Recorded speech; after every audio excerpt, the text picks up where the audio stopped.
I worked at a SeaTac airport, which I would still think is probably the smallest international airport I have ever seen. The airport was so small that your workstation almost forces you to work alongside with other jobs. In this case, I worked in sales and we were stationed next to the wheelchair lane, which usually had one wheelchair pusher in the lane. Now keep in mind, I was only 19 when this incident happened. I would say I'm a sweet person who goes out of their way to start conversations with people that looked bored since I worked night shifts at the airport. There was practically nobody flying and there would be more workers than passengers. Therefore, we meet Mike, around the age 20 to 23. Mike was one of the wheelchair pushers who looked completely out of it, zoned out and didn't seem non-talkative. Me and Mike worked side by side in lanes. He would usually come to give the person in the wheelchair lane a lunch break and then proceed to go back to pushing people in wheelchairs throughout the airport. The 30 minutes we saw each other every day was completely awkward and quiet, until one day he overheard me and my coworkers' conversation about depression. He propped himself up in his chair and goes, "Yeah, I agree with you, depression sucks." That's when I realized, oh man, the kid doesn't just look depressed, but he actually is. Now I didn't know how that small interaction changed our perspective of Mike. He would join our conversations and even went out of his way to say hello and give us a hug while he finds us throughout the airport. One day my lead suggests me and Mike should go out for tacos, since we both kept complaining how nothing opens late at night and we were always hungry. Now we've known Mike for almost a month now, and his depressed, filled body started filling with joy every time we would find out we were stationed next to each other. At this rate, we laughed it off saying no way. It would be too weird if we went alone together. I was currently single and was no way attracted or interested in Mike like that. He then looked at me saying, "I actually know this amazing Mexican spot that's nearby. If you're actually really hungry, they serve the best fish tacos." Now knowing the fat ass I am, I didn't decline. I loved eating late at night and Mike never gave me stranger danger vibes. I agree because I don't see the harm going out to get tacos before I sleep. We exchanged our numbers and I headed home before him since I clocked out an hour before he does. Now when I arrived home, I was getting dressed to go out to eat. And the plan was to just meet up at the spot since the Mexican spot ended up being only 5 minutes away from my house. I get a text from Mike saying he wants to pick me up. I kept refusing because I just finally got my driver's license and the place was only 5 minutes away from my home. After almost 40 minutes of us insisting how we were going to get there, I finally give in to have him pick me up, which I would later regret. Now I was a big girl, like in the 200 zone compared to Mike, who was very thin and short, so I wasn't worried if he attempted anything with me. I told him to pick me up along a street down because I didn't really want him to know exactly where I lived just yet. His beat-up trash Toyota pulls up and we head to the Mexican spot. We enjoyed the food so much that we went back for seconds, and we had a good talk while we were at it.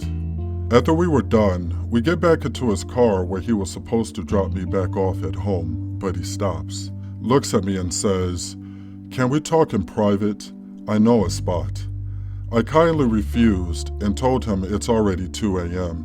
and we should get back home, and he says, "I know it's late, but I just have a lot going on in my life and you're the only person that's really hung out with me like this." The kind idiot I am, I said sure. Already seeing him drive down the road, I noticed so many red flags. As the street lights started disappearing, more his mood and tone started to change. A complete difference in atmosphere around Mike emerges. He started telling me, "I sure hate the society about women nowadays. They all have this stupid standard. I hate them." And I'm like, did I just find a woman hater? Mike never came across as a gay guy. Every time he attempts to talk to a woman, they blatantly reject him.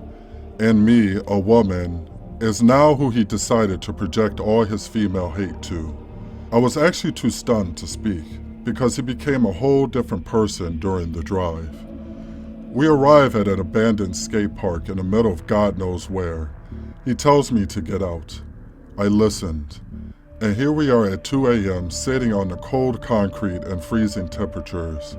He goes on. He tells me how he hates women and how he would lie to his wheelchair passengers and tell them he's from the UK and speaks in a British accent. I was so overwhelmed, like what the f*** is happening right now? He then talks to me in a British accent from there on, talking about how he would give his life up for God and God was the only thing keeping him chained down. He looks me dead in the eyes and say, God would want me to castrate myself since he doesn't want me to touch a female creature for my own safety. I was completely quiet the whole time, confused, questioning myself how much of a fool I was for being there in the first place. After 30 minutes, I was getting cold. I told him I would like to go home now, and he says no, and proceeds to talk in a British accent about how God is coming to rescue him. I felt like I was in a movie because I can't believe what was even happening. After he noticed I started shaking my leg, he then says, I guess we could proceed back to the car. We go back to his car, and a miracle happens. My Asian mother calls me. I was expecting her to scream at me, asking me where I was and to come home like she usually does. But this time, in a calm voice, where are you?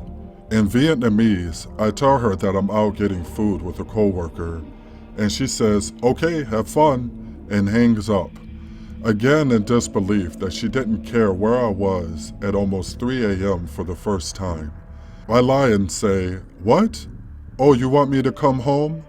Okay, I'll start heading home now, and pretend to hang up the phone. I look at Mike and say, sorry, my mom wants me to come home now. He punches the steering wheel and sighs annoyingly loud, which gave me a jump scare for a moment. He starts his car and just sits there in silence, annoyed, grinning the whole time. He eventually starts driving, pulling out his phone and literally throws it at me. Open it, he says. Already exhausted and still not believing everything that was happening before my eyes, grew fixated on the 100 notes on his phone. What is this? I asked. He says it's songs and poems he's wrote. He looks at me and says, go ahead, pick one. I don't quite remember what the note said. The only keywords that I saw that stood out were betrayal and woman. He goes, that one. Would you like for me to sing it to you? I straight up said no, and he continues to sing it for me, and the worst part, he sings it in a British accent. The whole drive was him singing to me in a British accent, how God's plan was to stray him from the human race so he can overcome himself. I was zoned out the whole car trip. It didn't feel real at all. My sense of danger gets lower due to how exhausted I was, and how I was listening to how this man wanted to eradicate the female species off the face of the earth, and how our judgment day was coming. He drops me off on my street and had the audacity to say, I had such a lovely time with you, darling. I slammed the door shut and run down to my street before he had a chance to start up his car. After the incident, I ignored his messages, which he texted me 2 pages long on how he's sorry and how he believes God was here to put us together. How my Asianness was the only thing holding him back to committing real love to me. I stood in the back of my station to avoid talking to him. He would follow me back to my break room, and thankfully my manager was there and yelled at him to piss off before he called security. He later got the hint I was not interested, but he continued to stare me down every second he was in the same station with me. Thankfully, during that time, I found a second job, and my whole schedule was changed, and I never had to see him again. I saw him at Target once, but quickly ran back to my car before he had a chance to walk up to me. I later found out that Mike was living with one of my lesbian coworkers on her couch. I told her everything he had said and did, and she was completely shocked. She never saw Mike like that. He was just very quiet and would crack a joke here and there. I advised her to keep a close eye on him. She thanked me for relaying the information, and eventually he was forced to move out months later. Thank you for watching my video. I hope you enjoyed it. If you'd like to see more or simply like to support my channel, please like, share, and subscribe. It really helps out. Until next time.